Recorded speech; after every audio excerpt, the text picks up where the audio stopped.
کامپی هۆڵە 7,000 ژن و منداڵی داعشی تێدایە. 3 ڕۆژ دوای هێرشی تورکیا نزیکەی 800 زیندانی کامپێکی داعش لە عین عیسا هەڵهاتن. 80 خێزانیان جارێکی دیکە دەستگیر کرانەوە و هێنرانە کامپی هۆڵ.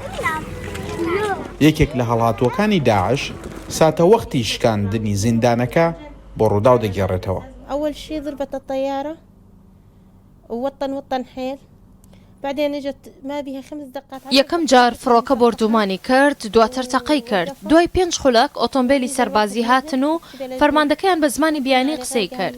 گوتی بڕۆن. ئەوانەی زوو ڕۆیشتن لەگەڵ خێزانەکەیان ڕۆیشتن. ئەوەشی نەڕۆیشت لە شوێنی خۆی مایەوە. ژمارەیەک لەو خێزانانی ڕۆیشتن تورک بوون، ژمارەیەک لە خێزانەکانی سوپای ئازادی سووریا ئەوانیش ڕۆیشتن. دوایەوەی و سەربازانە شوێنەکەیان بەجێشت و ڕۆیشتن، ژمارەیەکی دیکە هاتن کە دەمامکدار بوون، پانتۆڵ ڕەش و کراسی سپیان لەبەردا بوو. تەقەیان لە کەمپەکە کرد و سووتاندیان. دوایەوەی کەمپەکەیان سووتاند، ئاگاداریان کردینەوە کە ئەگەر ئێوە لێرەدا بمێننەوە، ئەوە ئەگەر هەیە سوپای حکوومەتی سووریا بێت، بۆیە پێویستە لێرە بڕۆن، خەم لە خۆتان بخۆن.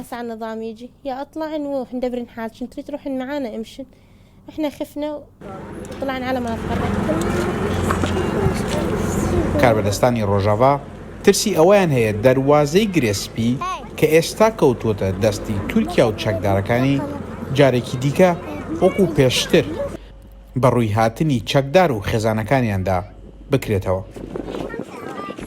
لیلیا ئیلگیس ئافرەتێکی ڕووسیە باسی ئەو کاتە دەکات کە خۆی و خێزانەکەی بە دەواازەکەدا تێپەڕین.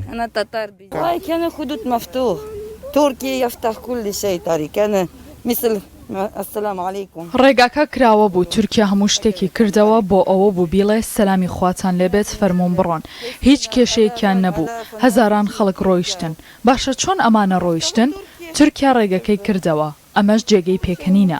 ئێرە ناوچەیەکی شەڕە، چۆنی هاتن، بە هەزاران هاتن. ئەمانە دەیانەوێت موسڵمان بکوژن.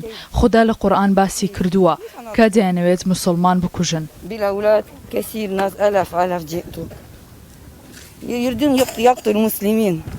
من يريد يقتل المسلمين؟ من يريد، من دائما يريد، كتب الله في القرآن من يريد يقتل المسلمين.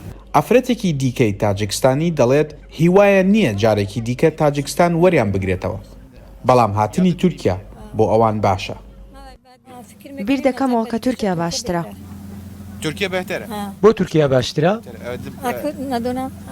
نازانم، ئەوە نییە هێرش دەکات؟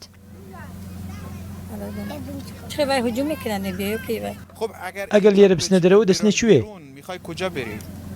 نازانم، دەچینە وڵاتی خۆمان. تاجیکستان ڕێگەتان دەدات؟ نازانم. 6 منداڵی هەیە و پیاوی یەکەمی کوژراوە، پیاوی دووەمیش لە زینداندایە. دەڵێت گەڕانەوە بۆ تاجکستان نازانێت چی بکات، خزم و کەسوکاری ناوێرن قسەی لەگەڵدا بکەن.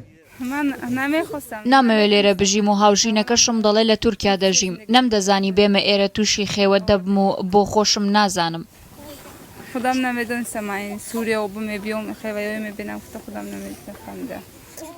کەسوکار لە تاجیکستان هەیە؟ بەڵێ. قسەیان لەگەڵ دەکەی؟ قسەیان لەگەڵ ناکەم، دەترسم. 2 ڕۆژ بەر لە هەڵاتنی زیندانەکانی داعش لە عین عیسا لە کامپی هۆڵیش هەوڵێک بۆ شکاندنی کامپەکە درا. ڕۆژ عەلیزاڵە ڕوودا و کامپی هۆڵ.